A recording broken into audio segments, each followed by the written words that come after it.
Miaraba tokolasy tompovavy amin'ity zoma fa 2020 ny volana martsa 2020 sy 2020 ity tonga de mialatsiny amintsika ho an'ny fahatarana tao anatina minitra vitsivitsy satria tsy maintsy mbola ny makomana amin'ny lafin-javatra maro mo zay vao afaka nandroso teto amin'ny fandaharantsika amin'izao atoandro izao anao zay tratranay mpisakafoanana satria maro be tsika ny hoe sady misakafo zay no miaino anareo anatin'ny fandaharana de mirary atsika azo atomana fantatray fa maro be ny loahevitra sy ireo zavatra maro fitondrana fandalinana sy fanadihadiana atao anatin'ny fandaharantsika ka malina antsika menakafy de isaorana isika amin'izany satria izy tiane raha ohatra ka hiteny eto fotsiny zay ka tsy eo isika mpanaraka ny fandarana de zava-poana avokoa izany rehetrarehetra izany tahaka izany no hanaovanay fisaorana ho anareo any ampitan-dranomasina zay manaraka isan'andro san'andro zay te hahafantatra ny zava-misy aty an-tanindrazana ho an'ny fiainan'ny firenena de isaorana betsaka ianareo torak'izany ianareo zay eto atoerana tompoko na izanaiza toerana misy atsika de anaovana ny kopakopatanana avokoa na amin'ny fomba inona na manahoana tsy hoe na maninona na maninona korina any amin'ny menaka mahagaga zany fa na amin'ny fomba inona na manahoana no andraisantsika hoy aho ny fandaharana dia isaorana avokoa tsika satria lina te hahafantatra ny vaovao satria araka ny efa fantatsika de hoe zay limba avao limpandrosona ka limpandrosona avokoa sika menakavy de akasitrahana ny teknisianina zay tarihan'ny faliramananarivo ambadika ao sy ireo mpanao gazety ary teknisianina mpianadrara zay miara-dalana amintsika de ritsika ry Juliette zany sy ry namana tanjona ry lalaina sy ny ekipa rehetra ihany keo ambadika ao dia anaovantsika ny fisaorana izany indrindra ireo mpiaramiasa any amin'ny radio mata ny zoma moa de efa fantatsika zany fa ny solombavam-boaka ny Madagasikara Todsoandry Mampandro no miaraka amintsika izy moa maly vao nakalaza ny tsingeritaona zay nahaterahany efa nitondra ny firaritso azy tsika tamin'ny fandarana omaly teto amin'ny miara-manonja fa ateritsika mivatana aminy satria eto anatin'ny fandaharantsika no mifanatritava aminy dia mitondra ny teny fiarabana ho lava velona hahazo fahasalamana feno ho ambinina zavatra rehetra zay atao hifanantitra ny vady aman-janaka sy ny taranaka aoriana ary dia ho tsaroan'ny firenena mandrakariva ny asa vitany solombavam-boaka ny Madagasikara Andriamampantonso manampy zay voavidy tetsy amin'ny boriboritany fahenina de mino isika fa maro be ny zavatra ho resahany ihany koa atao anatin'ny fandaharantsika ka dia sady miarahaba azy itsika no mirarisoa no falo mandray azy ihany koa amin'ny fandaharantsika amin'ity toandro ny zoma fa 2020 ny volana marsa ity eny ao anatin'izao fotoana zao ihany koa tsika de mandeha ny lalao ara-piralahiana zany amin'ny Bariany Madagasikara de mirarisoa an'ireo boakely reo zay miaro ny voninahim-pirenena fa ao anatin'ny lalao ara-piralahiana moa zany fa no manantena avokoa ny fenetra ny FIFA zany rehetrarehetra izany de miaraba député Todso Bokosy miaraba anao faniry Iaby Bokosy ary miaraba ihany koa ny vahoaka hita malagasy rehetrarehetra zay manaraka atsika amin'izao fotoana izao ny voaloha teny dia misaotra n'Andriamanitra lehibe fa mbola tafahoana soamantsara isika ary manatitrantitra ny fisaorana faniry anisan'izany ianao zay nandefa ny firaritso omaly tamin'ny andro nahaterahan'ny tena moa zany dia misaotra ny tompo ary misaotra nareo rehetra nandefa maro de maro faniry no ny antso na de SMS amin'ny Facebook amin'ny WhatsApp maro de maro na Instagram de lanatsiny fa efa manarivona marivony maherina reo mandefa de betabentsy voavaly fa dia Andriamanitra tompon'ny fitiavana tompon'ny fahasoavana amaly fitianareo ary misaotra tsy nanatio ary mahagaga faniry za tsy mba mifety anniversaire ary tsy mba milaza amin'olona zay misy raha tsy ny ankonana fa de mbola mivoaka ihany le izy ao anatin'izay moa de fahasoavana taolo moa zay fa dia misaotra betsaka taotazay ary miaraba ihany koa am'izay mitovy anniversaire amiko anisan'izany ka madame Laingo madame Vanessa vavy tolo no hoe karitreto faniry fa mbola tsitsitsy lalàna afa-tsy président raha tsy mandrava ihany no lasa no 20 mars aloha fa ohatrany vehivavy daholo ny akabetsahany fa dia mirarisoa koa zany ho anareo mitovy anniversaire amiko ary miaraba ihany koa ny namana zay 20 mars président ny pikabary FIPA ny président Antoné zay natratra koa ny taona naterahany tamin'ny 20 marsa teo a io koa raha matora be milolo zay 19 marsa tamin'ty herinandro ty daholo zany a ary ihany koa miaraba nareo zay tompony anniversaire androany 22 marsa dia ny fiadanan'ny tompony a ny fahasoavan'ny tompo a ho anareo mandrakariva tahaka ny mazatra moa zany faniry a dia mirasoa ny vahoaka malagasy rehetrarehetra ingany mba hitondra iry sy tanjaka sy fahasalamana ho atsika ndray ty tontolo andro ity ary mirarosoa ho an'ireo tsy salama rehetra na izy na iza ary ihany koa ho an'izay a ny trapaoriana amin'izao fotaona zao a dia miombina alahelo mitondra mbavaka an'ireny namana na fianakaviana maro sesehena ireny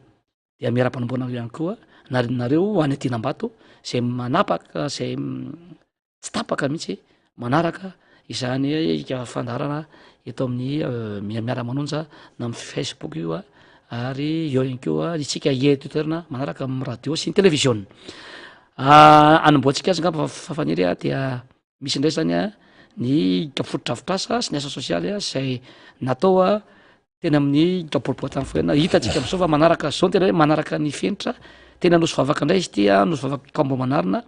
tamin'ny herintsika navita lalana roa tany akazomanga de ho hitatsika eo zany fa misy pikabary raha lahy mihitsy no mitarika zay président volana sy président aina ao anatin'izay a dia ty moa dia toerana zay tena hoe nijalian'ny mponina nosy vavaka faniry efa maromaro vita tao nosy vavaka tao a fa mbola nampinany ty moa izy zany a satria nijaly le olona ny menomenona ny olona fa misilifatra malama manaiky zipo mihitsy ny olona ao anatin'izay a de vita somatsara zany izy a ao anatin'izay ary hitatsika zany a ny akantony sy ny atsarany ary hitatsika moa zany fa misy ny mpiara-miasa ary eo koa zany reo a mpiaramonina zay nanatrika ary ny lina ny saotra am'izany fotodrafitrasa zany misy manontany a hoe betsaka ny efa natao ary ny nefa ahoana mbola ho avy amin'ny herinandro indray a de ho hitatsika indray fa misy fotodrafitrasa hafa ihany koa zany a zay ataotsika ao anatin'izay ary mbola aferika any tsy andraikitra fa adidy ho an'ny mpiaramonina ny fanaovana fotodrafitrasa rehefa tsy nanao ny mpanatateraka efa nitarainana hoe mijaly ny vahoaka am'ty amy resaka sosialim-bahoaka ny lalana ny tsy fandrimpanemana tsy mandray andraikitra ny fanjakana ny ministera de tsy maintsy ny tena za maolo-pirenena totompo andraikitra ny tena mamean'izay somary averina kely ngamba le sary teo ny faly azavady hitatsika amin'ireo zany a reo mpiaramonina rehetra zay nidinika ary ny saotra tao anatin'izay a zay hoe lalana tsy nisy nijery zay a tao anatin'ny taona maro de ny vetaitsika zany a izany lalana izany ary tsy lalana ihany amo no anapitsika ny mponina fa maro de maro faniry eo koa ny abasin maro no efa vita ary eo any koa ny asa sosialy maro ny fanampinany tatsa amin'ny resaka zesika ny famoahana ny rano sy ny fivoahan'ny rano eo ihany koa ny resaka fanatanjahantena sy fanampiana ny tanora na ringbio na baskety io na foty io eo koa ny fanampiana reny zokiolona sy ny fikambanan'ny vehivavy ny fanabeazana moa de efa fantatsika reny koro mamaimpona amin'ny teniny anglisy eo ihany koa ny koro CPE PPC baka mamaimpona koro informatika maro zay tsy voatanisa ary eo ihany koa zany a ny fanofanana maro mitetika asa maro ho an'ny tanora eny amin'ny boribory tamin'ny fahenina anefa mitatra zany a any amin'ny distrika maro samy hafa koa dia eto zany dia mbola da manamafy any hoe tsy misy manany ampy a fa sambatra izay mifanampy ary mbola verika any ianao olona olom-boafidy sy olom-bavambahoaka ary tsy vitany hoe miaro ny vahoaka sy mitondra feon'ny vahoaka ihany nataon'ny solom-bavambahoaka fa mba ianao koa zany a de tonga hitsinjo ny vahoaka ka zay mba vitanao de afaka manampy ny mpiarabely ianao a ao anatin'izany tsy fahotana ny fanampiana olona satria misy solom-bavambahoaka hafa misy menomenona hoe ngasa ny solom-bavambahoaka ny manao lalana ngasa ny solom-bavambahoaka manampy amin'ny fanabeazana ngasa ny solom-bavambahoaka manampy ny tatsa de ho averiko aminareo reny solom-bavambahoaka reny fa rehefa miala solom-bavambahoaka anao dia olo-pirenena de antaniny vahoaka ianao hoe inona mba vitanao teo anatin'ny fiarahamonina ao anatin'izay a de amaha-olo-pirenena anao a dia rehefa tsy anao ny hafa rehefa tsy anao ny tompona andraikitra maefa panatateraka dia tokony matsiaro adidy am'izany ny olom-boafidy hitondra ny ananjara-birikiny ho an'ny vahoaka ka tsy hakanavaka faniry ya de velom-pakasitrahantsika amin'izay fanio-kevitra ny entin'ny solomamoaka totsoandry mampandry napiditra tao anatin'izay afandarana izay ilaina tokoa reny tatsoroka ara-tsosialy tolo-tanana arak'izay tandrify ireny metodika makany amin'ny vahoaka satria ny zava-misy ainana amin'izao fotoana izao zany a dia tena miaro-pihatra mihitsy le vahoaka malagasy ary raha tsisy le tatsoroka sahala am'ireny zany a ka hoe iandro ny fanjakana fohy be de tena misy fomba fitenin'ny tanora zay hoe mifafankioany mihitsiny zany le vahoaka satria tsy misy mpijerijery tsy misy mpitsiditsidika tsy misy mpanolotolotra kanefa hoy isika tsy idealy zany ary tsy zany akory ny asan'ny solombavam-baoaka fa noho ny zava-misy de voatery tsy maintsy manao arak'izay mba tandrify azy zany a ny solombavam-baoaka zany a no irariana mandrakariva ny amin'ny hoe raha fanjakana matanjaka indrindra raha mpanatanteraka matanjaka dia afaka mahafeny ny asany tsara ary tsy voatery iantehatra na hoe iandro lava am'izay mety hoe olona hitsetsetra na hanampinampy na hifanositosika zany a no hirarintsika am'ty Madagasikara ty kanefa aloha amintsika am'izao fotoana miteny zao député Todisandry Mampandry de tsy te izany zava-misy lay fanjakana tany am'dimy taona lasa ny amin'ny hoe raha mbola mietehatra am'ireo mpamatsy volo reo tsika raha mbola miaraka am'ireo tsika de tsy ho tavavoaka 2030 40 50 60 ary vao marina zany satria tena ny zava-misy am'izao fotoana zao zany de no ampangainy ny vavany ilay fitondram-panjakana ka izy ndray no tsy afa-miala am'ilay mpamatsy volo de vo tamin'ny herinandro io no nisy ny fionana teo amin'ny Madagasikara sy ny mpamatsy vola rehefa miresaka mpamatsy vola zany le bailleur traditionnel de ny ao anatin'ny voalohany indrindra tonga de mbi ao an-tsaina banque mondiale FMI ny banque européenne d'investissement ny BADEA ny BAD reo avy hatrany zany no tsy enjery tonga de mivoaka ao anatin'ny vava zany rehefa miresaka mpiara-miombonantoka mpamatsy vola amin'ny Madagasikara safidy satria tsika efa ny safidy ny ara-iasa amin'izy ireo de nisy ny fionana député Todisandry Mampandry zay tripartite izy ty ny arahan'ny fanjakana ny banque mondiale ary ny ratsana iray zany eo anivon'izay sehatry ny firenena mikambana ho an'ny resaka tetikasa zay na UNOPS zay nandiniana zany ny ahafahana mamoaka aingana sy manoana aingana zany any Madagasikara satria tena ao anatin'izay hoe tena reraka sy tafavoaka zay le firenena de caissement moa zany ny tena adevitra na de misy tokoa aza ny famatsim-bola ka taraiky ny décaissement dia anisan'ny mampisatra ny asa maro samihafa zany ary na misy aza ny taratasy ahazona famoam-bola ka raha tsy misy ny décaissement eny anivon'ny trésorerie samihafa eny dia sahirana ihany ko ny olona zay mahazo fakatoavana amin'ny fandoavana ara-bola fomba fiasa zany eo amin'ny tontolon'ny administration ka tojo isika ho an'ny député Todisandry Mampandry zay miaraka amintsika eto am'izao fotoana zao hoe tena miazakazaka ary manao fionana tripartite mihitsy mifanjakana amin'ny banque mondiale mba ahafahana manao an'le décaissement député Todiso midika iny zany amin'ny tontolo ara-toekarena zay tsara ho fantatry ny vahoaka malagasy manaraka atsika am'izao fotoana izao ya misosoranao fandre fa tena malaza mihitsy zao ty resaka UNOPS ty am'izao fotoana zao fanira ary rerehan'ny mpitondra mihitsy am'izao fotoana zao nefa izy am'izao fotoana zao dia mandady mandoalika am'ireo mpamatsy vola mihitsy ny mpitondra am'izao fotoana zao ary zay ny filazazy satria tapidalakale efa nanambary reny ny ambassadeur ny Union européenne sy ny maro hoe misy mauvaise gouvernance eto raha sy tatana tsy mazava ny famoaham-bolantsika be da be mihitsy tsy mahay be da be ny dépense zay zany zay tsy mandeha araky ny tokony izy dia betsaka zany ny resaka zay mandeha aveo ka vao misy zavatra kely hoe fionana amina mpamatsy vola io faniry na fionana amin'ny entité hafa hafany ivelany dia irerehan'ny mpitondra ary manao dika vilana any amin'ny voaka zany ny mpitondra de zay no isitsika eto afatsika koa hoe mahay toekarintsika mahay resaka fitantanam-bolitsika ary manara-masotsika ny asan'ny mpanatanteraka amin'ny zava-misy amin'ny vola mivoaka sy ny vola miditra zany a ka de ahafahantsika mandrefy zany asa ny mpitondra sy ny zavatra natao zay raha mety ngamba de alefatsika le gazety a zay namoaka ny teknisianina zafady a hoe misy lohateny lehibe misy tamin'ny gazety anankiray moa zany a zay gazety akaiky ny fitondrana zay nanao lohateny lehibe misy zany a raha hitatsika moa zany izy dia lefa rehefa tsy hita moa zany dia alefa faleo rehefa vefa sady afaka amresaka ihany député Totoso misy zany hoe ny UNOPS zany a dia nanampy ny fanjakana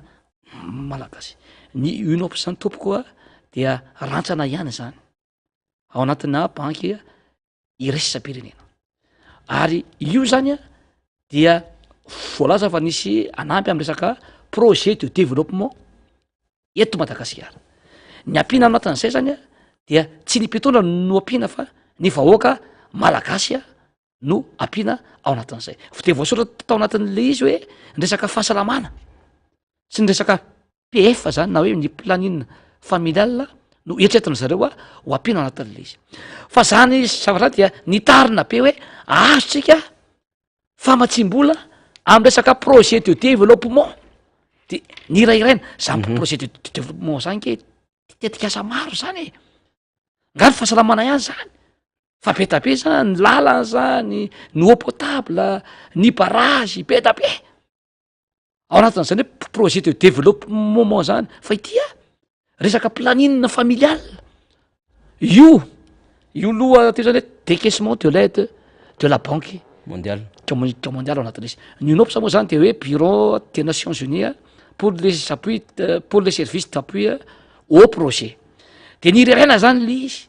hoe ahoana fa izy ny décaissement sy ny karazana zany a de hoe azo nga io azo eo koa io e ao anatin'izany ary ny tsara tenena amitsika dia ambany zao a ny tahan'ny famoam-bola eto Madagasikara am'izao fotoana zao ambany de ambany ny tahan'ny famoam-bola amin'ny fanampiana avy any ivelany a eto Madagasikara anisan'ny tena ambany de ambanitsika ao anatin'izay na mety toromarika moa zany ny filoham-pirenena tamin'ny conseil des ministres farany tamin'ny herandro hoe tokony ampiakarina io atahany famoam-bola io sy izy ao anatin'ny 100 andro ary samitsika no nitondra 100 andro ny tondrana am'izao fitondrana sansonge efa niry tapitra amin'ny herinandro fo tapitra mihitsy le 100 andro nanomboka teo amin'ny fananganana le ka aiza no vitanao zany hoe fanampiakarana ny famoam-bola zay zany a amy fomba aingana de amy fomba ahoana zany nanaovana le izy io a lasa teoria fotsiny le izy ary lasa resabe zany le izy ao anatin'izay ary tady tio fa famindramam-bola le izy tompoko ary le famindramam-bola efa nazavetreka teo atondry faniry ny antony misy karazana zany ary tady tio fa rehefa hoe amoaka volitsika rehefa misy hoe famindramam-bola ataotsika na ny empreinte de ny emprunt zany a de tokony aitsika fa rehefa maka volany amin'ny mpamatsy vola mahazatsitsika nareo ao anatina mpamatsy vola mahazatra na banque traditionnelle de tady io fa nitsosa zay atao dia 72% fa ny don de 28% zany no atao ao anatin'izay de le mpitondra zany am'izao de iriraina io hoe azotsika anao an'izao tsika efa mahazo anaovana am'zay resy efa hita zafady de io zany a le famtam-bahoaka io zany a no tsara jerefatsika anatin'le izy hoe amresaka projet de développement tsika de azo fanampiana daholy amy zavatra rehetrarehetra nefa miresaka ferany ianao reny zava-misy bloqué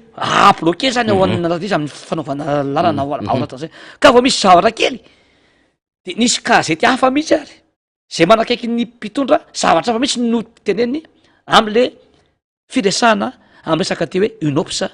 UNOPS ty zany ao anatin'le izy ny tiana teneniny zany de zao hoe mandalo fahasaranana lehibe mihitsy ny fanjakana ny gouvernement tam'izao vo taminao vina no ny teny hoe tsy mila banque iraisam-pirenena zany tsika tsy mila banque mondiale tsy mila FMI tsika zay ny propagandany tamin'ny 2019 faniry 18 2018 2000 izy lany moa zany atao hoe tamin'ireny falaniny reny hoe tsy afaka tena afaka miala am'ireo tsika sao aiza zany am'zao nefa mandady aty mandoalika mandady mihitsy am'zao fotoana zao mangataka mihitsiny aiza satria noho ny inona noho ny tsy fahaiza mitondra nohony tsy manana zany hoe capacité de négociation zany mihitsy zany a ny fitondrana am'zao fotoana zao ary mitody damosina daholo zao ny mpamatsy vola rehetra am'zao fotoana zao de aiza re aiza omeo anay zany mikirofo fa azo androany azo tamin'ny herinandro le vola nylazaina fa azo io ao anatin'izay de resaka pf faniry planine familiale de irairaina fa tena hoe mora tsy tsapany zareo ve hoe inona ny priorité inona ny marary ny gasy zany a am'zao fotoana zao inona zany mbola tsy anareo any ve hoe ity fitangany vidim-piainana ny fahefa mividy ambany de ambany ity ny tsy fananana asa zany zao ny olany gasy ny olany délestage ny rano tapaka zao de any tamy matavy de misy olana misy grevy any faniry am resaka solika de misy impact eto Madagasikara ke zao zany ny tokony vahana aingana de zao de lahatra solika ndrindray zany zao a ny eto Antananarivo sy ny manodidina sainy amin'ny faritra zany zao am'zao fa tsy hainareo mihitsy zany migere an'le zavatra tokony hoe lara-pahamehana ho an'ny Madagasikara ka io zany a de hoe zany olona atao hoe mpitondro zany dia mahalala ianao ny zava-misy mahay mianticiper ianao mahay mitrandraka ny zava-misy ao aminao anao mba ho lasa rena eto Madagasikara firy ny angova afaka trandrany eto hoe efa nomena vahaolana nke ny fitondrana teto faniry amresaka angovo energie ny mine ny rano azo trandrahana ho rano ao madio betabe reny ressource betabe zay misy ressource naturel na zavatra amboniny tany io na ambaniny tany io afaka trandratsika ke reny de reny no avadika zany a ho arena ka ny gaso no miasa ao anatin'le izy de ny gaso no miasa ao anatin'zay de reny a no entina mamokatra ary reny koa avy eo a no entsika aondrana de fiara-miasa avy amin'ny ivelana zany a no atao ao anatin'izay reny zany no tokony angatantsika financement le fitrandrahana any reny le angovo reny le renakibony tany reny fa zavatra atao etsy zany a de zavatra tefy maika foana zavatra tsy mifanaraka ny lara-pahamehana foana io telefirika io zao de mbola io insistena foana nefa aiza inona ny akony am'zany eo amin'ny vahoaka raha itaingana telefirika nge ny olona mbola fois 2 fois 3 ny bus zao ny olona ny bus ary zao efa tsy zakan'ny olona tsony ny raharahana ny problemana délestage tsy vovahanao kokory de andeha telefirika zany ny olona eto Antananarivo de miantony eny ny olona de ahoana zany nge hoa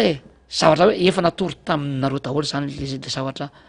am'zao fotoana zao ka am'zao zany faniry de mila olona hoe tena mahay an'zany resaka toe-karena fitatana mpanjakana zany fijerevana ny fiarahamonina zany ny mpitondra zany ataoko mahay mijerena zany fa izao ke tejere hoe ny tsy fandrimpalemana zany isan'ny lara-pamehana zany jereo zao vo teny aminay teny ambomanarina faniry nisy olona ny violena vehivavy maty le izy faniry teny ambominarina no atao ny asa ratsy aiza ny mpitandro ny filaminana am'zany aiza ny fanjakana am'zany tena mahavaky fonge zany faniry io problema io efa nresatsika teto zany olana amresaka tsy fandrimpalemana zany mahatonga zany de manitra le olona sahirana le olona tsy mananasa le olona io drogy atsofoka eto daholy zao karazany na drogy zao faniry ary maromaro ny tsisy contrôle pista nahafantarana zany fa efa betsaka ny betabe mihitsy aiza ny contrôle ataon'ny fanjakana ao anatin'zany de mampanahiro nge de aiza de lasa mifoka sy mitsindrona le tanora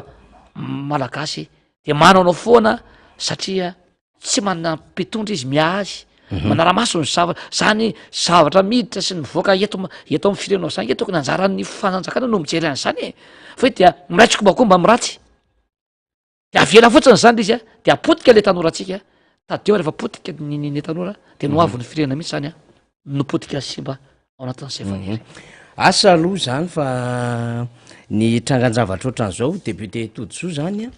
de efa tsapana ny aminy hoe tsy tafavoaka tena tsy tafavoaka ntsony le Madagasikara amin'ny lafin-javatra maro ary na ny vola enti miodina ara moa mba tsy tantsahantsika ntsony amina hoe sahirana am'ireo fandoavana am'ireo faktura maromaro mihitsy ny fitondram-panjakana isika manko za zao de na eniny aminy hoe ireo manandraraha zay mamatsy entana ny fitondram-panjakana de anisan'ireo sahirana ihany ko vao mahazo amin'ny volany ary nomenimenina tato ato zany reo fournisseur zany satria dia miitsoka avokoa zany eo am'izay lafiny famoaham-bola izany tsy izany rery ihany fa fantatry ny rehetra ny amina hoe be loatra ny vola mivoaka de zao ndray zany zao hamoaka vola fa nitady an'le garantie souveraine indray zany le fitondram-panjakana tamin'ny conseil des ministres satria dia mila vary fa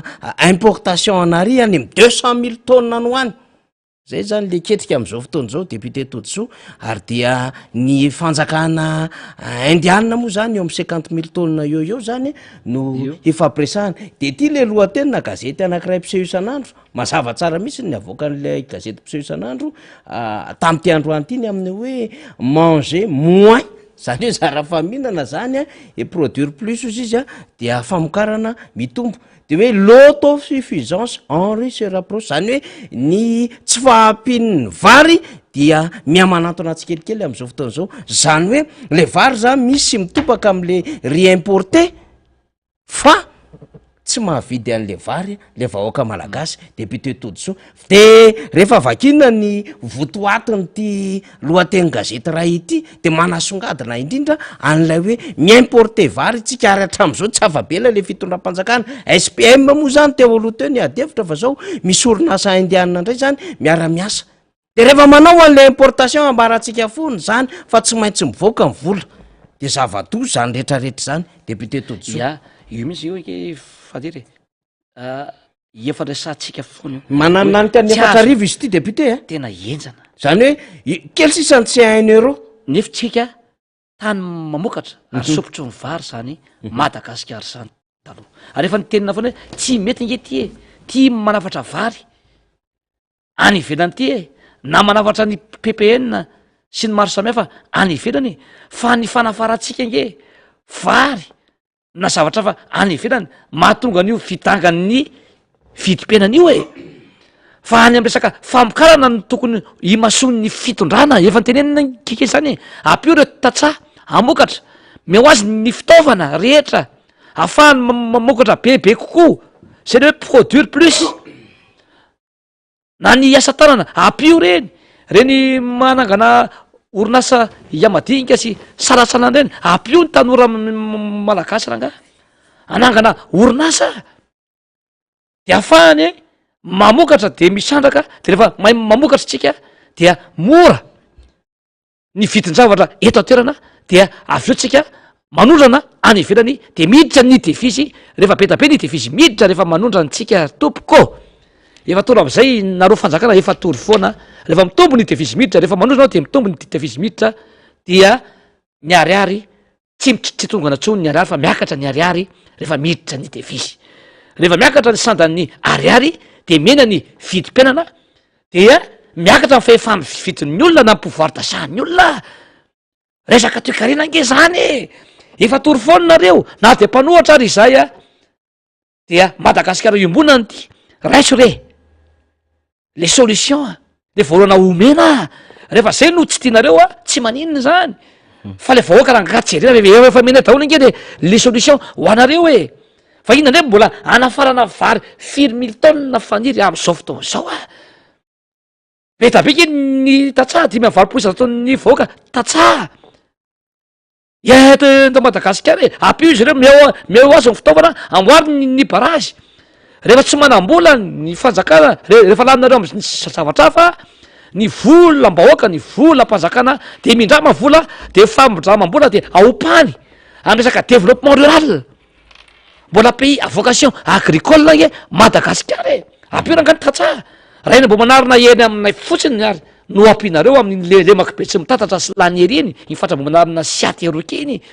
de anga de tena milamina nge ny vahoaka firialina firesy ao anatinany zany e de jereo voatra zay koa Madagasikara rehetrarehetra maro foa zao jereo sopotro ny vary zany avela tsy ampina ambatro ndrazaka nentina nitondrana ri cantone maro voaitsa rotsika tamin'nyheritonina nefa sokotra avao de ri cantone no merina olona dia lany io ty lany olo izy tsy mba mijeriny no avy tsy mahay mi-anticiper tsy mba mijery alavitra fambatrona maharitra nge hoany no jereny ary io tsy maintsy asa famokarana foana no ampitomboana fahefa mividin'ny vahoaka sy ampitomboana ny toekarena eto Madagasikara fa rehefa mitombo zay rehefa misy le hoe croissance économique de misy ny développement zany hoe mianatra ny olona salama ny olona ao anatin'le izy vita ny lalana mitombo ny toekarena mitombo ny fahefa mividin'ny olona mandrosika le firenena de la manan-karena le vahoaka ao aminy efa menanareo daholo ny tetika rehetrarehetra ny stratégie rehetrarehetra fa zao de mbola mifamana mbola zaone mbola hoe anondra importetsika manavatra vary firy taonina satria nahoana faniry satria ny orinasa ao andry zareo ikamenakavy any de misy pourcentage azo andry zareo any am-posiny commissiony de ry zareo ny multimilliardaire ao anatin'ny fotoana foy fa le vahoaka tena mitrongo voamana ary tena potika le firenena izay no ijoroantsika am'izao fotoana zao roesantsika am'izay zany hoe inona ny titetika mba ahafahantsika mijoro ao anatin'izay de eo ny firaisankina zay manana tetika ahafahantsika zany tena hoe miala am'izao tsy fahaiza mitata am'izao am'izao miala zay tsy fahaizana ny toekareny zao amin'ny fialantsika am'izao hoe tsy fahaizana mitantana ny fanjakan'izay ya alohan'ny resahako eo le am'le firaisankina sy zay ametrapetrahanao ny toromarika tsara ho fantatra satria miomana zany ianareo any amin'ny revohatra faritra tsinanana any am'ty farany anandro ty fa ho avy any ny mpitarika ny firaisankina zay ampahafantatra ny candidat zay hitondra ny lisitra firaisankina am'ty farany anandro ty fa alohan'izay hoy député Toditsoa Andriamampandry rehefa nresaka famatsim-bola sy mpiara-miombona antoko tsika dia amin'ny fahadimy ambin'ny folo ka hatramin'ny faharaiky amby roapolo ny volana aprily ho avy izao no tanterahana ny réunion de printemps zany zay mahazatra hiaonana eo amin'ny FMI na ny Fonds monétaire international sy ny banque mondiale sy ireo firenena zay mivondrona moa sy miara-miasa ao anatin'izany fiombonana antoka izany izy ty dia nambara zany tao anatin'ny filakevitry ny gouvernementa de andray anjara am'izany i Madagasikara misy moa zany ny fivoriny de misy ihany koa le assemblée générale iny mahazatra iny zany mizara roa le fivoriny de hitantsika eo indray mifandehandraraha am'ty ny amin'ny hoe tsy maintsy andondona angataka ary tsy maintsy ametraka fepetra indray zany ny amin'ny fomba fiara-miasa indrindra ho amin'ny Madagasikara lay firenena vavety tahaka itony ao anatin'le hoe réunion de printemps zany ny etsitsika kely fotsiny zay anatin'ny fandarana satria tsy maintsy lalao communication manodidina nytony le fitondram-panjakana am'tony fivoriny tony de entina ilaza fa tena mahay manao négociation de entina ilaza fa tena mety ny endrim-pitantanana sy ny sisa rehefa aty amitsika le communication no entin'izy ireo de miova le endriky le serasera zany positive eny le izy fa tsy samy te mihitsy le izy ny amin'ny hoe tena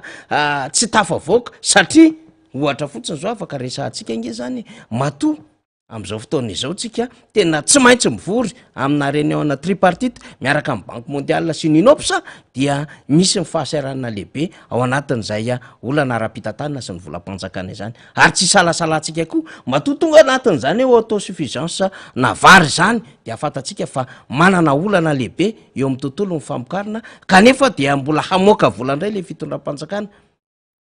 ary ity misy trangan-javatra anankiray député Toditsoa manao réquisition amina solika indray zany zao ny fitondram-panjakana zay efa manomboka manangasanga any am'ireny vohatra be tsy misaraka any ny olana lehibe ateraka zany zavatra resahantsika zany de niendriky ny famatsiana solika satria misy ny fidongina ho an'ireo camionneur mpitatitra zany fa misy ihany koa ny olana samihafa amin'ny fahatongavan'ny solika zany rehetrarehetra zany raha dikatsika de hoe tena manana lesoka lehibe ara-pitantanana le fanjakana sy resaka dysfonctionnement zany hoe tsy firindrany mihitsy ny amin'ny fomba hitantanana ity fireneny ity député Toditsoa lalovakely fotsiny zay fa manakambara ianao ny amin'ny hoe efa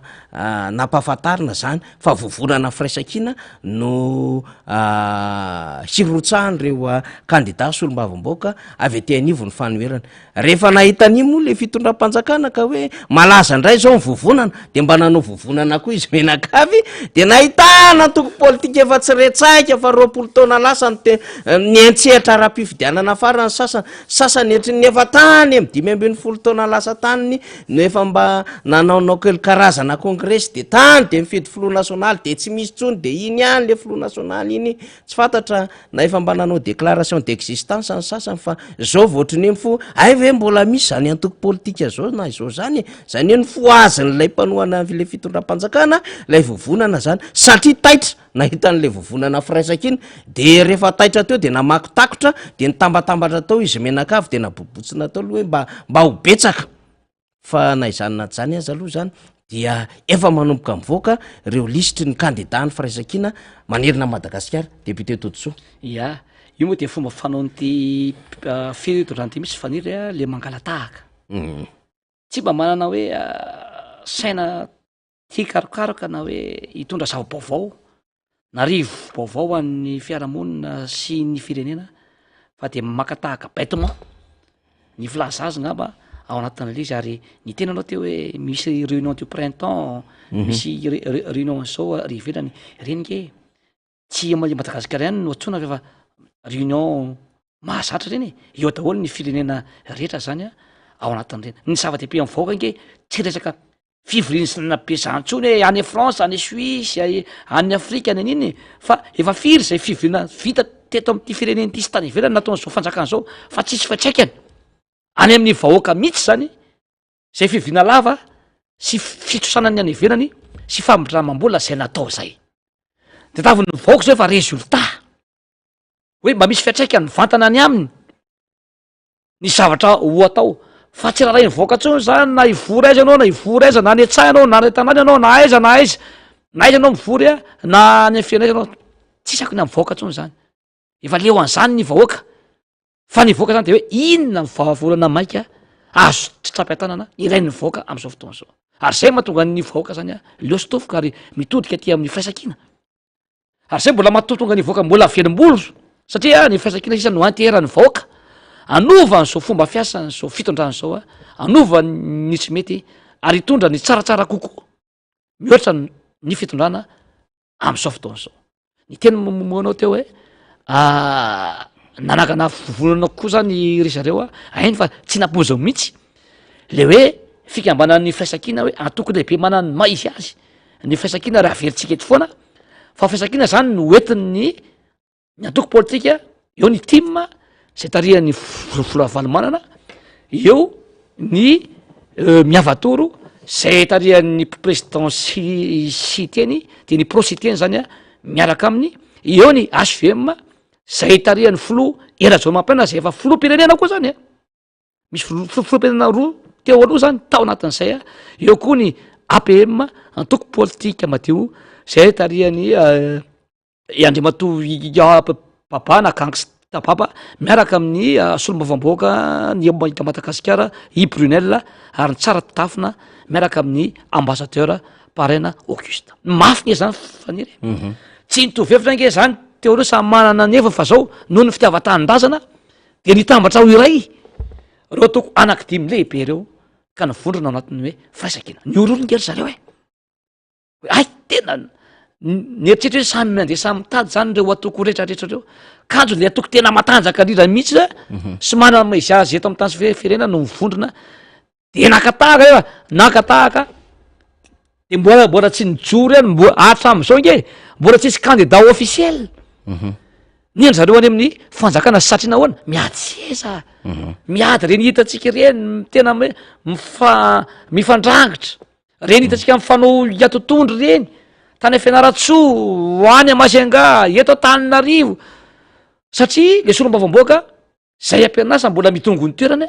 misy vaovao koa misy ande parachutage be da be de mifanidika de samy manana ny olony daholo na niksa ny graiky na zeda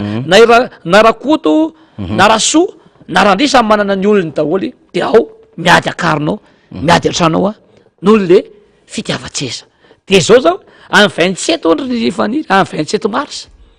vo mivoaka officiel izany hoe reto ny candidat anatin'izany mitantenaka izao faniry misy maro de maro namana miresaka amin'ny tena de ay honorable tena mitataina be mihitsy ke zao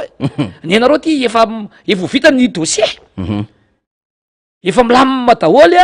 ny coliste rehetrarehetra efa milamima daholy ny stratégie amin'ny campagne amin'ny pré-campagne amin'ny campagne ny zareo tsy te plasan'ny zareo loa zafany tsy mandry andro lavo mihitsy maraina ataonao refa mitataina hoe candidat ve za ianina samy ray atoko ao de mifanaratsy de mifampitifitra hatrany amin'ny bazy hatrany amin'ny faratapony zay misy andro zareo ory zareo mba malala menatra mba malala mimenatra ao anatin'le izy nareo zay hoe solom-bavambahoaka ka perinasa ka isoran'ny filohan'ny antoko ianareo sy ny antoko de mba mahay za manao ohatra ny anay mba mahay mandefitra ianao ary zay koa mbola averiko amin'ny namana rehetra na natinatin'ny atoko ary na fifasakina ary natatin'ny tim de mba zay anana zay fandeferan'zay hoe tombontso-pirenena ny tokony atao ambony satria tsy maintsy misy ny fifandaminana ao anatin'ny antoko ary tsy maintsy misy ny fifadimbiasa toerana faniry na iza zao ary na ny filoam-pirenena minisa tsisy aritra mandrakzay amy toerana anankiray zany nandraikitra anankiray fa mataonao ovaina olona hafa dia misy ny fifadimbiasa toerana ary mieritreritra ny mpitondra hoe misy rivo-baovao kokoa zany iny noho ny zay zavatra nataonao teo zany ao anatin'le de tokony ifanapitsika ifameno ary zay mbola averiko hoe na iza mpanao politika na avy amin'ny ankilany hoe avy amin'ny andaniny aza tonga de mitsivona de hoe tony foa tokony hoetiny saintsika hoe rehefa tsy atao candidat de anao indépendant ao anatin'le indépendant zany de hiady ho any tenanao any fa ianao fa tsy nitombotsomboboaka no ataonao aiza le etika politika aiza le culture politique ary zay mbola imatimatesaka eto fanira mbola ijoroko ao anatin'le izy hoe mila pratika politika avavao indrindra isika tanora zay nanao an'ity politique ty fa zany anisan'ny nanimba ny Madagasikara ny fisin'ny indépendant sy ny olona hoe manam-bola de anao politika fotsiny de rotsaka de vidinina vola le olona de lany nefa ianao olona pokaty nefa ianao tsy manala ny marano ny vahoaka tsy nisy zavatra nataonao tao am'le disika na ny commune de rehefa tonga anao de amerina ny volanao zay lany fotsiny anao de tsy jery voaka tsony zany anao tao anatin'le izy na tsy aro an'le sombamboaka anakira zay faniry tsy hanona anarina fa ta io fa lasa korazana tena aminay tena mbo manarina teny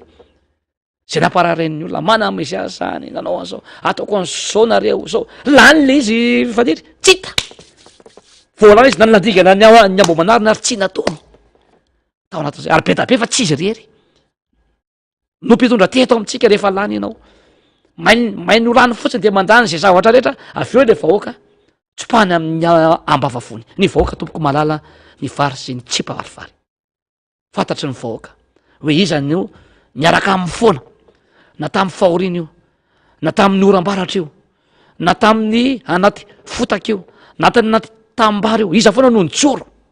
miaro ny vahoaka iza nitondra ny feon'ny vahoaka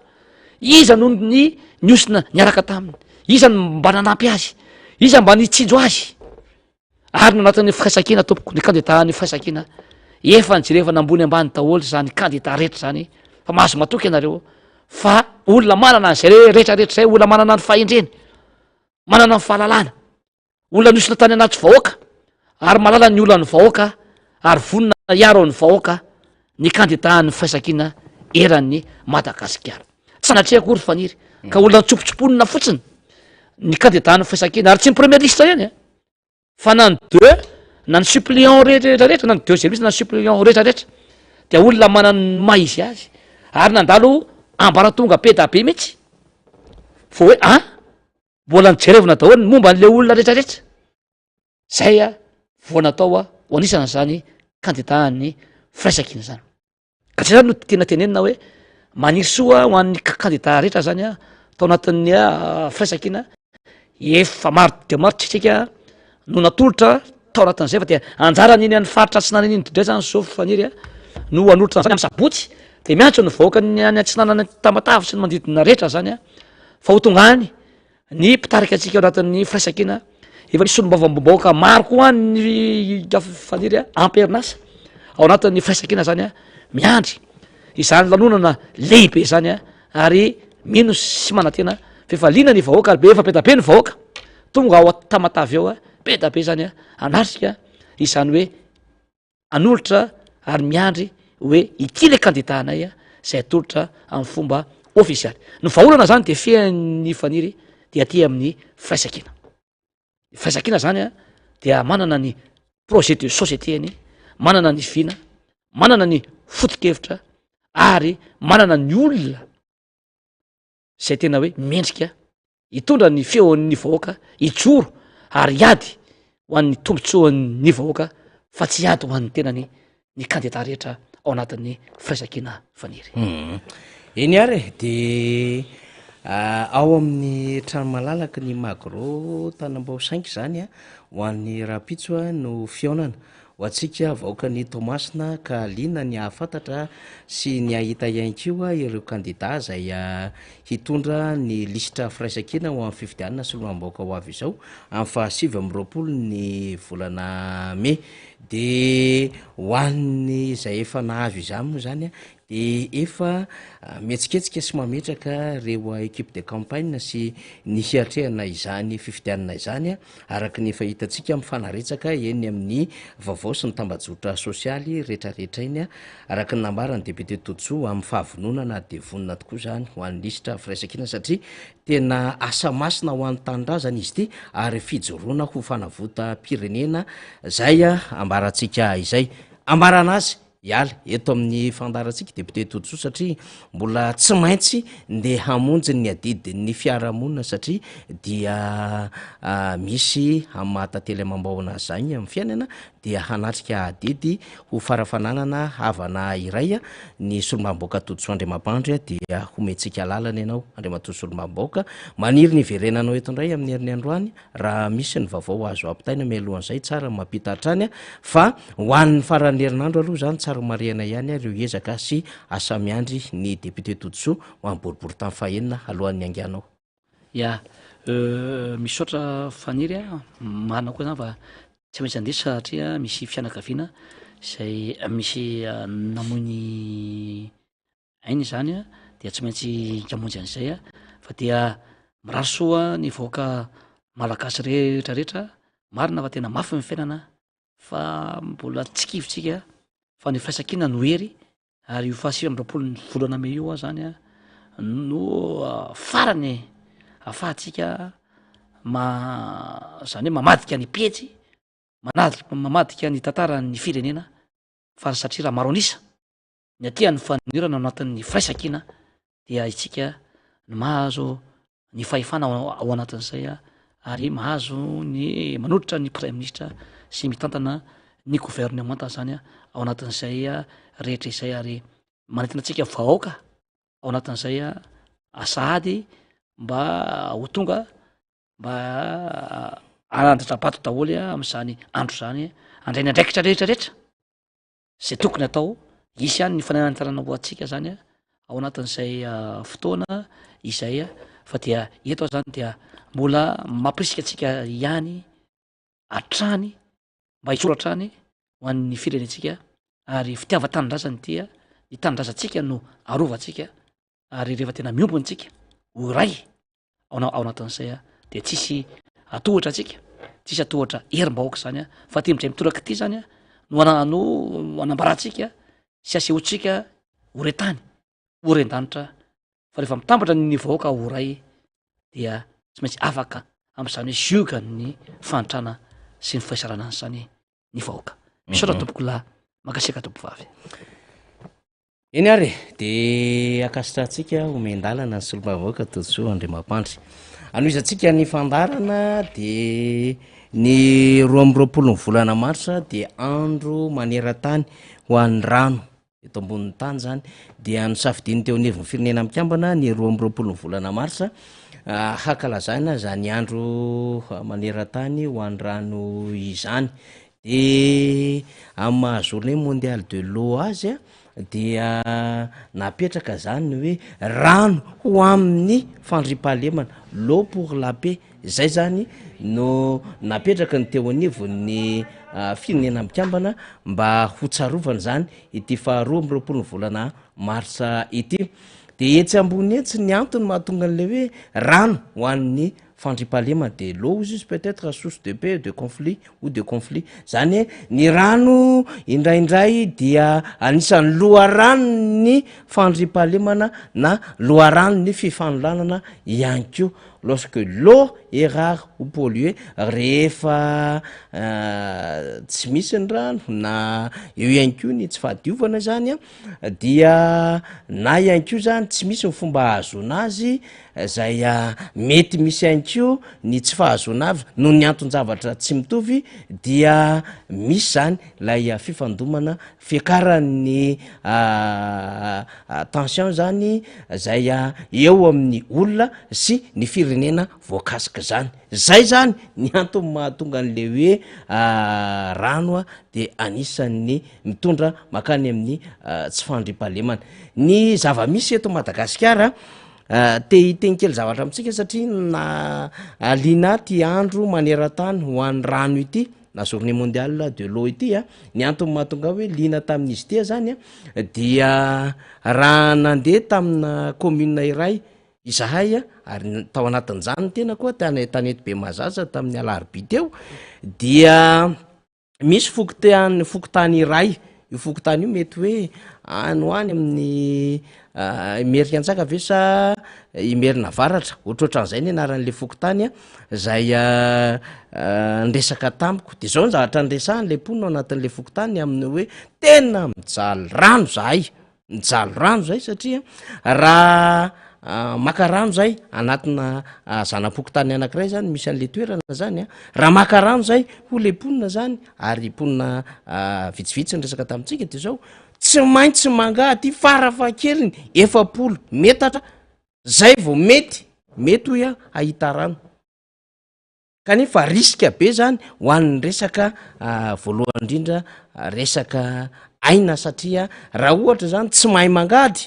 dia mety ho sanatrin'izany hoy mety ho tototra na mety ho sepotra any ambany any tsy fampiana oksizena zany de nambarany reo mponina any am'le toerana fa ny vehivavy dia lasa mitady rano amina toerana 700 metatra miala am'izany toerana zany miala am'le zanam-pokotany misy an'izy ireo de miloloha rano amin'ny bidon zay tsy maintsy alaina isan'andro de limité voafetra zany ny rano ampiasaina eritrereto eto amin'ny faritra Analamanga misy an'izany hoe fijaliana rano ary raha ohatra ka tsy maka rano tsy mandeha matsaka amina toerana 500 ka hatramin'ny 700 metatra de tsisy rano zany androna tsisy rano zany sasana tsisy rano anaovana sakafo tsisy rano anasana lamba any amin'ny faritra tsy monosy tsy ho resahantsika intsony sy ireo faritra maro samihafa zany hatramin'izao itenenantsika izao de mbola miady amin'ny rano fisotro madio Madagasikara zany ady amin'ny rano fisotro madio zany napetraka Andriamatoa Marc Ravalomanana ho lahara-pahamena nefa ny tamin'ny fotoana nytondrana ary saika efa nyva tamin'ireo distrika maro manerina Madagasikara hoe tsy izany tsony ny tokony vetra raha ho an'ny fiarahamonina fa tokony hanana accès amina eau potable ny malagasy tsy voajeriko moa le statistika fa saika hitondra statistika na tarehimarika tamitsika ako manambara izany ny amin'ny hoe efa mba nahita riran kely tao anatin'izany projet na forage na eau potable izany Madagasikara tamin'ny andro Andriamatoa Marc Ravalomanana satria ny everina tamin'izany zany de hoe mba tsy ny tanan-dehibe irery no anaovana projet ana resaka eau potable na rano fisotro madio fa ahoana no azony ny any ambanivohatra ihany ko rano fisotro madio ny atao manko hoe rano fisotro madio dia tsy hoe rano anatina lavadrano tsy hoe rano iena amina loharano fa tena hoe rano mandalo fanadiovana de misy mitsinjara dia afaka zaraina amin'ny mponina ary tsy noeritreretina ho vidiana tam'izany fotoanandro zany de efa nametraka am'ireo karazana tetikasa maro samihafa ny filoha Marc Ravalomanana ary tam'izany no nahatonga an'le hoe ndao omena ministera ny rano ny antony mahazava-dehibe an'izany rano izany de tokony hifandraika zany amin'ny fahazona rano fisotro madio ny resaka électrification rurale na hoe fanazavana ny aina ambany vohatra de tamin'ny andro ny filomarikaravalomana avokoa napetraka zany tetikasa lehibe zany de sady mahazo rano zany ny mponina rano misotro madio no mazava ny tanàna ho an'ny any ampitan-dranomasina dia efa tsy any am'izany rano fisotro madio zany tsony ny azy ny projeny fa hoe ahoana no hananana fahadiovana an-tanàn-dehibe mba hikajiana ny fahadiovan'ny rano tsy tapaka tonga any anatina tokantrano fa tsy hoe ahoana no ahafahana manao forage ahoana no ahafahana mitarika rano ka mahazo accès à l'eau potable daholo ny isa-tokantrano tsy antsony ny any amin'ny tanàn-dehibe zay a mandrosany ivelany any fa ho atsika eto Madagasikara 2024 tsika de mbola miady amin'ny hoe ahazona rano fisotro madio de zay le ntenenina teo hoe sarotra tantarina ave Madagasikara sa le mpitondra mihitsy no tsy mahefa mitantana an'le Madagasikara samy hafa zany teneko zany a sarotra tantarina amin'ny famaroan'ny mponina amin'ny resaka situation géographique sy démographique sy ny sisa sy ny sisa sy ny hoe le mpitondra mihitsy no tsy capable hitantana an'le Madagasikara fa raha capable hitantana an'le Madagasikara le mpitondra farany zavatra tsotra ny mampiditra rano fisotro madio satria tompoko naiza alehanao eto Madagasikara de misy renirano sy loharano miboboka avokoa matanjaka be ihany koa ny nampifriatika eto Madagasikara zany eo ao ambanin'io tany io na 4 metatra na 4 metatra dia misy rano mandehandeha azo trandrano akoatry ny loharano sy ny renirano sy ny ony lehibe zay hitatsika naiza hoy eto Madagasikara fa tsy mbola manana politika mazava afaka hitaritana rano le fitondram-panjakana am'izao fotoana zao de lasa lesoka lehibe ho an'ny vahoaka malagasy ny tsy fahafahana mahazo rano ara-dalàna de lasa misy orinasa tsy miankina manao fandrindrana fahazona rano dia mivarotra rano any ambany vohatra any satria ny orinasa ofisiel mpanao an'izany ohatra ny Jirama zay hitatsika fa mepotika am'izao fotoana izao de tsy afaka misehatra sy tsy afaka manome antoka tanteraka izany ka misy fotoana aza tapaka ny rano Jirama misy fotoana aza reo fantsona mpamatsy rano de efa antitra avokoa de miteraka rano maloto ho an'ny isaky ny tokantrano tsy isika mamorona fa samy natsapan'izany amina hoe misy fantsona efa amapolo taona ny maro de rehefa nisokafana de misy fotaka be ny tambaingana ny anatin'ireny sy loto samy hafa mila nefa fanadiovana ny fahatongavan'ny rano isa-tokantrano tsy mantroteza moa zany tsy maintsy misy foana ny usine zany mpanadio rano tsy maintsy misy foana satria misy usine eo zany de misy produit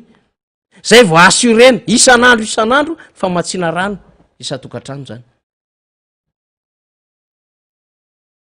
ka gaga sy talanjontsika moa zany raha ohatra hoe aty amin'ny taona 720 mbola miantsoantso rano ny akamaroany ny vahoaka malagasy naiza satria tsika tsy mahay mametraka le mpitondra fanjakana tiatsika tenenina am'izany programa mazava ahafahana zany mamatsy rano isa-tokantrano efa tamin'ny andro Andriamatody deratsiraka tsika nefa naheno AES alimentation d'eau any atsimo eau du sud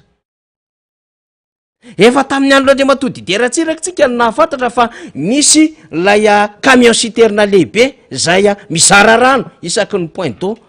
tany atsimony nosy fa anky vareo ianao aty amin'ny fitondrany Andriamatody ihany rajoelina de misy camion citerne mizara rano ary misy an'lay masinina be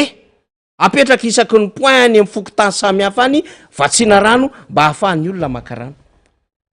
raha no tokony izy de hoe ahoana ny azony ny isa-tokantrano rano fisotro madio ka tafiditra ka afaka manao branchement afaka mampiditra konterana rano ny isa-tokantrano zany inge ny faniriny fa tsy hoe hilahatra rano isa-pokotany ny vahoaka malagasy de lasa mbola milahatra rano isam-pokotany vaoaka malagasy de marina ny ambarany ty fanazavany ty. Ny rano izy izy matetika de aloha rano ny fandripahalemana na loha rano ny fifandonana ihany ko conflit. L'eau peut être source de paix ou de conflit. Zany ge ny hita naiza eto Antananarivo renivohitra mampilahatra bidon jaune. Izay zao ny taloha tokony efa anjaranay zao aiza veko mitondra bidon tsy latsaky ny 20 ray ihany, ny anay nefa anakefatra fotsiny. Ndraindray misy ampifamadian'ilay mpivarotra rano ny bidon sasany de teraka le ady. Zay le sorsana pe na sorsana conflit, teraka le ady satria samy maika te ahazo rano avokoa ny isa-tokantrano. De tsara be lay teny filamatra ny raisina tamin'ity hoe ny rano mitondra makany amin'ny fandripahalemana. De manofotsika indraindray mieritreritra ny amina hoe de zany fieranga de mba problema ihany koa eto Madagasikara, tsy hoe lalana, tsy hoe resaka jiro, électricité, tsy hoe resaka fandraofana fako, tsy hoe resaka fanadiovana kanal, fa rano naiza mitodika anao tonga de mahita reny rano, mitodika anao mahita loha rano, mitodika anao mahita rano mandeha, mitodika anao mahita rano menjera. Naiza eto Madagasikara. Fa le vahoaka malagasy nefa mbola miantso vonjeo ny aminy hoe tena tsy mahazo rano. Ary hitatsika zany, la preuve n'zany teo Antananarivo sy ny manodidina. Efa nisy teto anie ny fitokonana noho ny tsy fahazona rano e. Tapaka ny rano vatsiny ny jirama.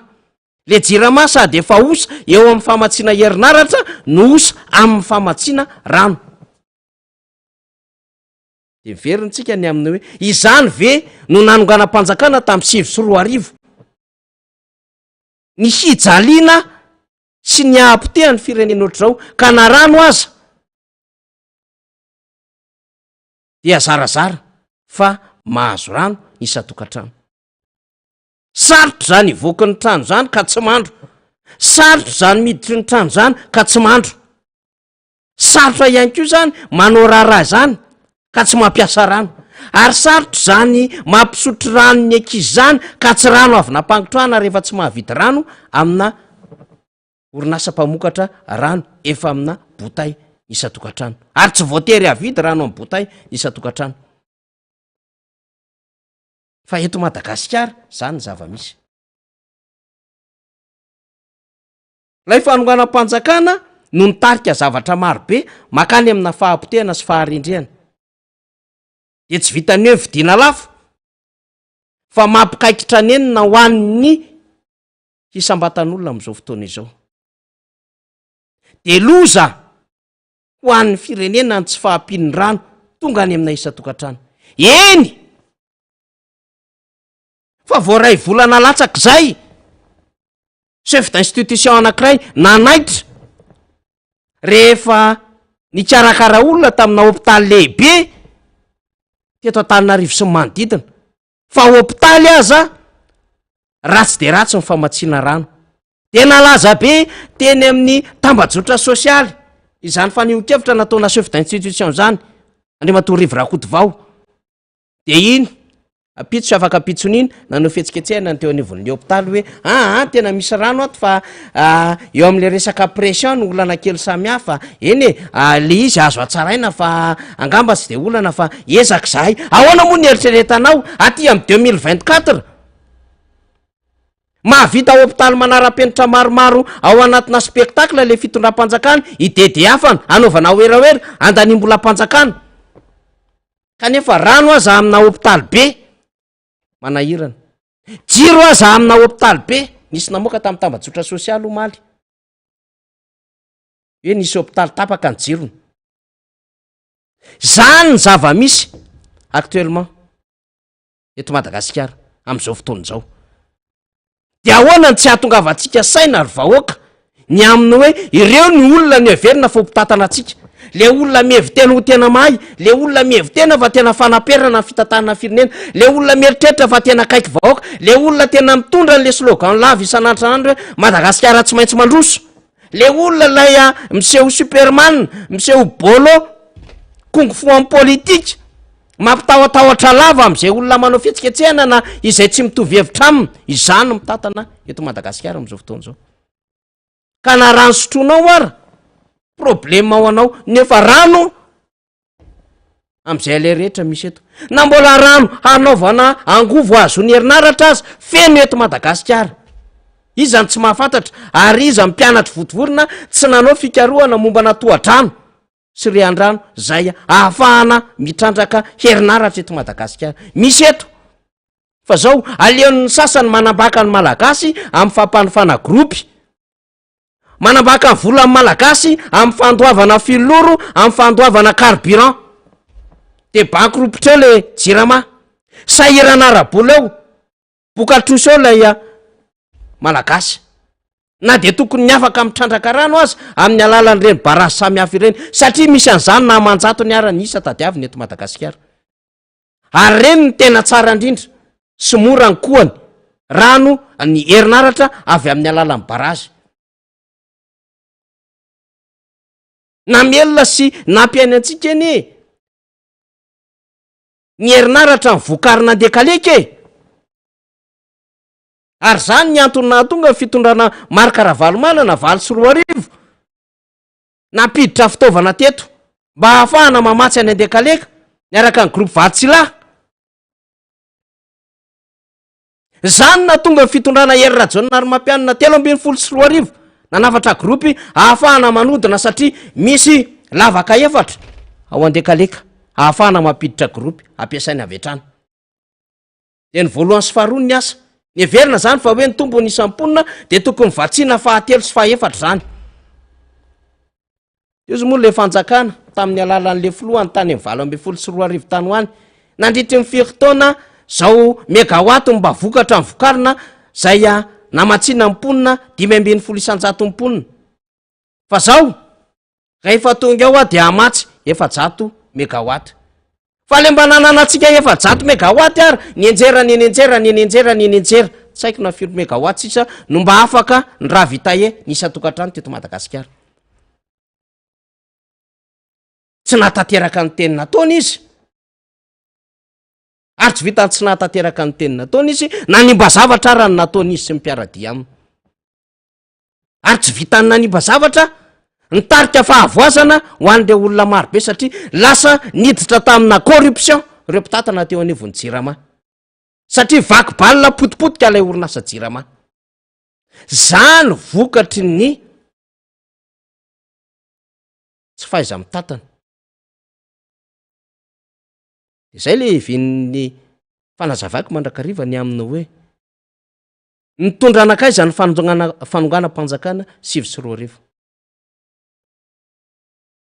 fa tsy nitondra mihitsiny fandrosoana tsy nitondra fahasoavana ary tsy nitondra fifaliana ho an'le malagasy fa mbola kakerinenina mitsakitsako ny fagnotrana miaina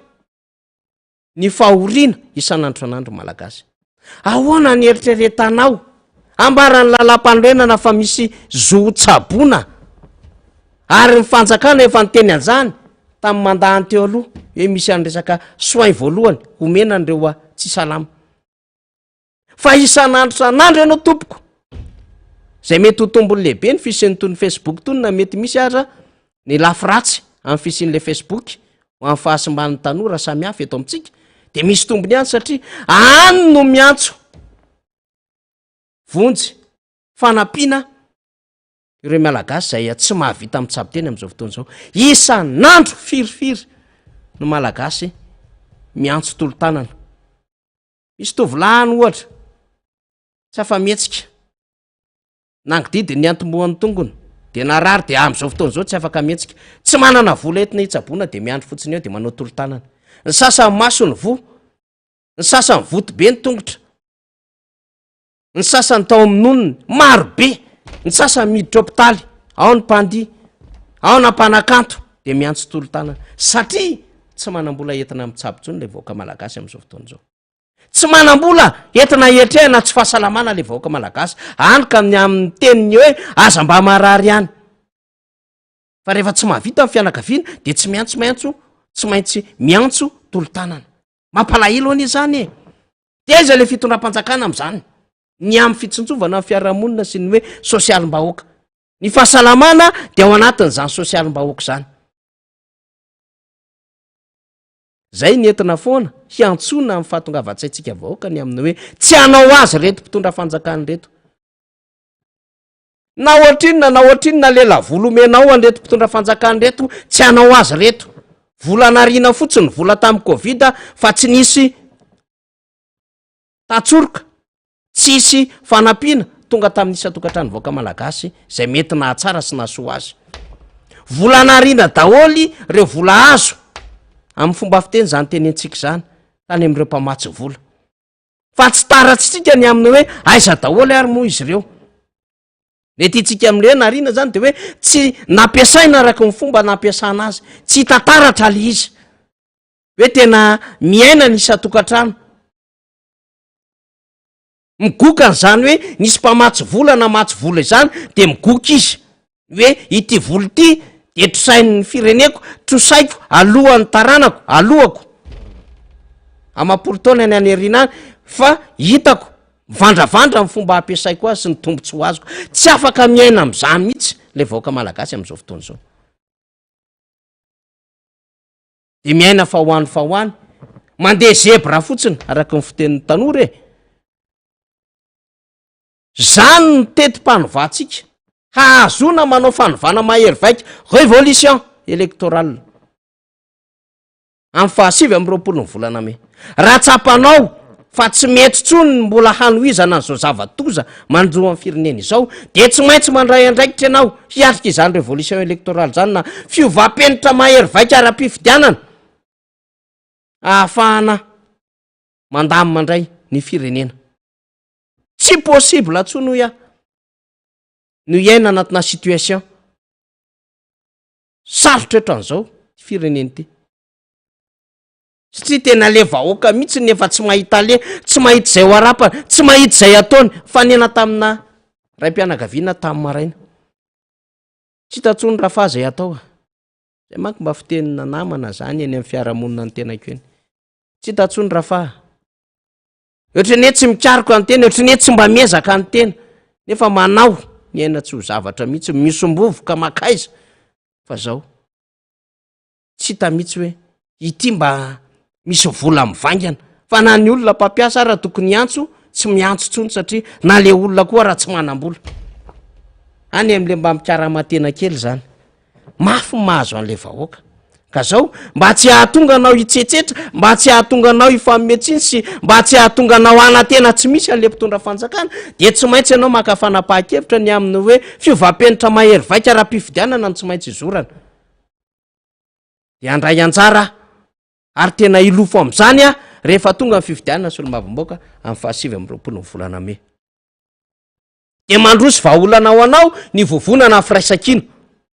Endao miaraka aminay. Fa zay zay anova. Ary zay hiatrika ny zava-misy. Anontolona ho fanavotana ny tanindrazana. Izany no antso ataon'io firaisan-kina io.